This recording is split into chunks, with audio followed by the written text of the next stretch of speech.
राष्ट्रिय क्रिकेटको 100औं टी20 खेलमा नेपालले बेहोर्यो हृदय विदारक हार। तेस्रो सुपर ओभरमा नेदरल्यान्डसँग स्तब्ध, समर्थकहरूको आशामाथि वज्रपात। स्कटल्यान्डको क्रिकेट मैदानमा जारी त्रिदेशीय टी20 श्रृङ्खला अन्तर्गत आफ्नो पहिलो खेलमा नेपाली क्रिकेट टोलीले जुन नियति भोग्यो त्यो कुनै पनि नेपाली क्रिकेट समर्थकहरूले सायदै बिर्सन सक्लान्।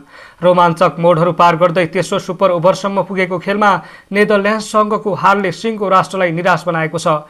यो हार केवल एउटा खेलको हार थिएन, यो त नेपाली क्रिकेटको 100औं टी20 खेलको सुखद उपलक्ष्यलाई निराशामा परिणत गर्ने एउटा दर्दनाक अध्याय बन्यो। खेलको अन्त्यमा जसरी नेपालले आत्मसमर्पण गर्यो त्यसले समर्थकहरूको मनमा गहिरो घाउ छोडेको छ।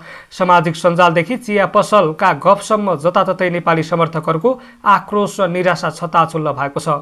निर्धारित 20 ओभरको रोमाञ्चक र तनावपूर्ण यात्रा।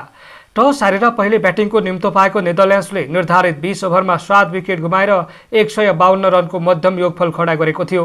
नेपाललाई जितका लागि 153 रनको लक्ष्य प्राप्त भयो।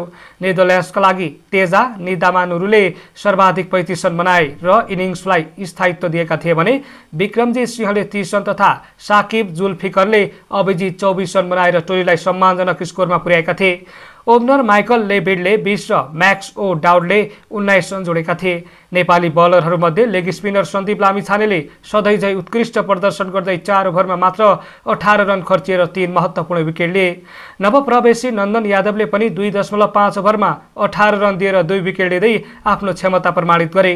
ललित राजवंशी र कुशल भुर्तेलले 1-1 विकेट लिएर नेदरल्यान्ड्सलाई ठूलो स्कोर बनाउनबाट रोकेका थिए। यो प्रदर्शनले नेपाली टोली लक्ष्य भेटाउन सक्षम हुनेछ भन्ने आशा समेत जगाएको थियो। नेपालको ब्याटिङ आशा निराशा र फेरि आशाको झिल्को। 153 रनको लक्ष्य पन्छ्याएको नेपालको ब्याटिङ इनिङ्स पनि कम नाटकीय थिएन।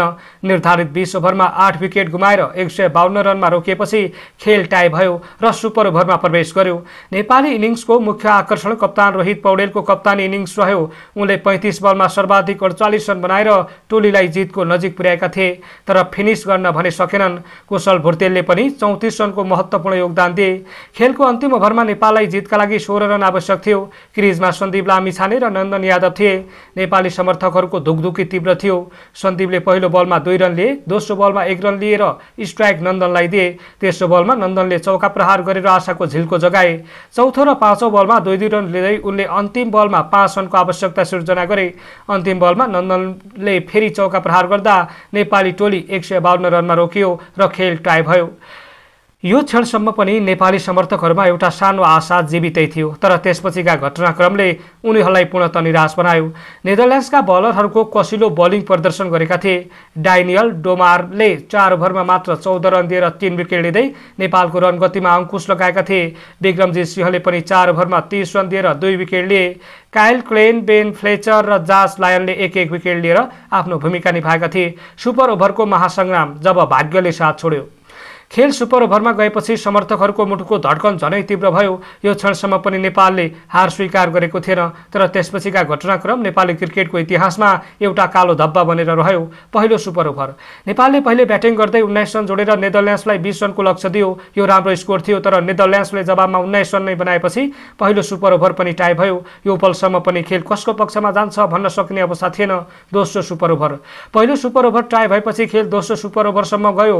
यसपटक पहिले ब्याटिङ गरेको नेदरल्यान्ड्सले 17 रन बनायो। नेपाललाई जितका लागि 18 रनको आवश्यकता थियो, तर नेपाली ब्याट्सम्यानहरूले 17 रन मात्रै जोड्न सके र दोस्रो सुपर ओभर पनि टाई भयो। यो दोस्रो टाईले नेपाली समर्थकहरूको धैर्यको बाट टुट्न थालेको सङ्केत दियो। लगातार 2 सुपर ओभरमा टाई हुनुले खेलको तनावलाई उत्कर्षमा पुर्याएको थियो। तेस्रो सुपर ओभर आत्मसमर्पण र समर्थकहरूको आक्रोश। यसपछि खेल तेस्रो सुपर ओभरमा प्रवेश गर्यो। यो नेपाली क्रिकेट समर्थकहरूका लागि सबैभन्दा पीडादायी क्षण थियो। तेस्रो सुपर ओभरमा नेपालले रन नै जोड्न सकेन। पहिलो बलमै कप्तान रोहित पौडेल आउट भए, जसले नेपाली ब्याटिङ क्रममा ठूलो धक्का दियो। त्यसपछि मैदानमा आएका नवप्रवेशी रूपेश सिंहले 2 बल डट खेलेर चौथो बलमा आउट भए। नेपाली टोली 0 रनमा 2 विकेट गुमाएर 1 रनको पनि लक्ष्य दिन सकेन। नेदरल्यान्ड्सले 1 रनको लक्ष्य पहिलो बलमै छक्का प्रहार गरेर जित्यो। यो हालले नेपाली समर्थकहरूको मनमा गहिरो चोट पुर्याएको छ। सामाजिक सञ्जालमा नेपाली टोलीको प्रदर्शनप्रति तीव्र आलोचना समेत केही क्रिकेट समर्थकहरूले गरिरहेका छन्।